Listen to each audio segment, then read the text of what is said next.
I guess oil is one of the biggest things that people have an issue with. And the thought of cooking with water or vegetable broth is a foreign thing, but what's your advice for somebody who's looking to kick the oil and they're wondering, well, how do I cook with just water? Well, here's the thing. And, you know, whether people go vegan or go plant-based or not, oil is, I think, the biggest triumph of marketing over science. It's not even a question of whether it's good or bad, because we can argue that, whether there's some benefits to it. The first thing I say to people is, if there's a benefit in a processed food, wouldn't it have been in the whole food? So what I'm saying is, if there is something really that you need in that olive oil or that flaxseed oil, wouldn't it be in the olive or the flaxseed? Right. And so why would anybody, you know, I wrote a book called Unprocessed, and my whole point is that we are not designed to eat processed food. We are meant to eat our food whole from a plant rather than manufactured in a plant. And so if there's something that's beneficial in the olive oil, wouldn't it have been in the olive? Like, what could possibly be done in the processing to now make it beneficial? Right. You know, when you take a whole food, you make it calorie rich and nutrient poor. So I don't remember the calorie density of olives. They're either 400 or 600 calories per pound, but olive oil is 4,000 calories a pound. And when we process it using something called lye, which is very toxic, because I don't know anybody that can make olive oil in their own home.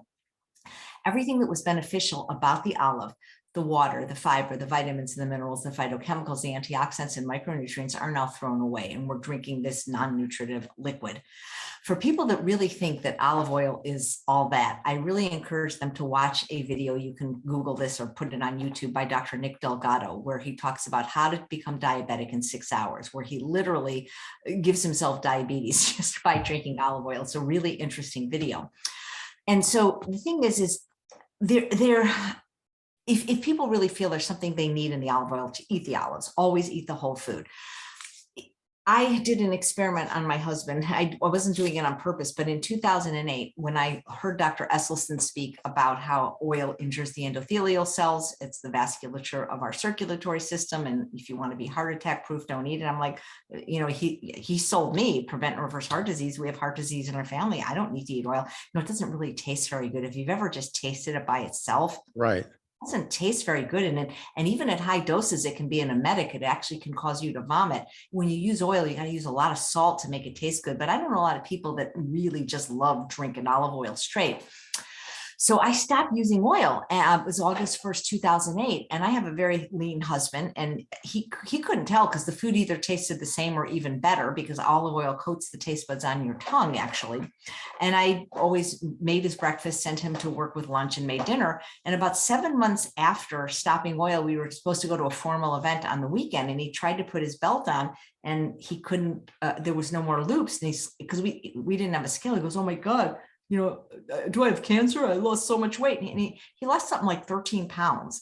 And if somebody that didn't need to lose weight, that didn't want to lose weight, that was being experimented against their will, could lose that much weight, you know, without knowing, imagine if you stopped oil on purpose. It's 4,000 calories a pound. It is the most calorically dense food on the planet. It has no fiber. It has no nutrients.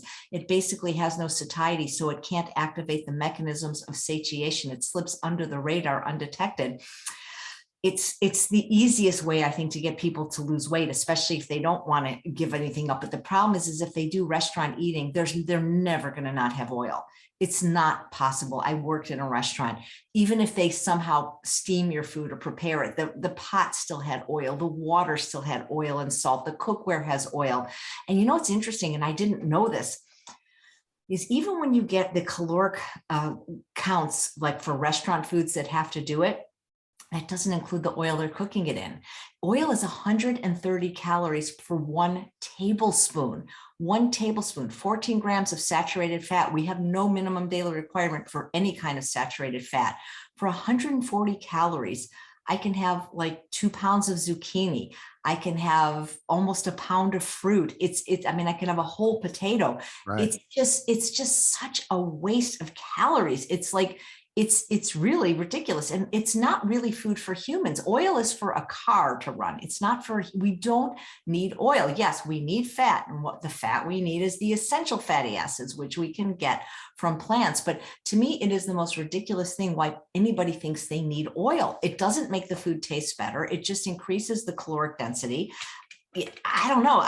To me, it's a mystery why anybody would still use it once they understand it's expensive. It's not cheap. I've worked with restaurants when I lived in LA to get the oil out of the food. And when they did, nobody noticed. I mean, they didn't take it out of everything on the menu, but they took it out of all their salad dressings, out of their soups. Nobody knew. Nobody knew. They read the China study and they wanted to make healthier options. Nobody knew. And the chefs at first kind of balked because they're taught at culinary school that, it's the holy grail oil. But then when they realized what they could do without it, they were like, because chefs are also in charge of the budget for the restaurant. And they're like, wow, you're saving so much money. It's so much easier to clean up the dishes. I mean, when you don't have that, I mean, I used to be a pastry chef, and I would see like when, the oil on the Cuisinart, it was just like, it's so hard to clean. I'm thinking like, God, if it's not coming out with hot water in the dishwasher, what's it doing to my arteries, Exactly. Right. It is amazing how they prop up this processed food with all these benefits. It's like, it's a refined food. You took everything out of it, and now you're going to tell me about the benefits.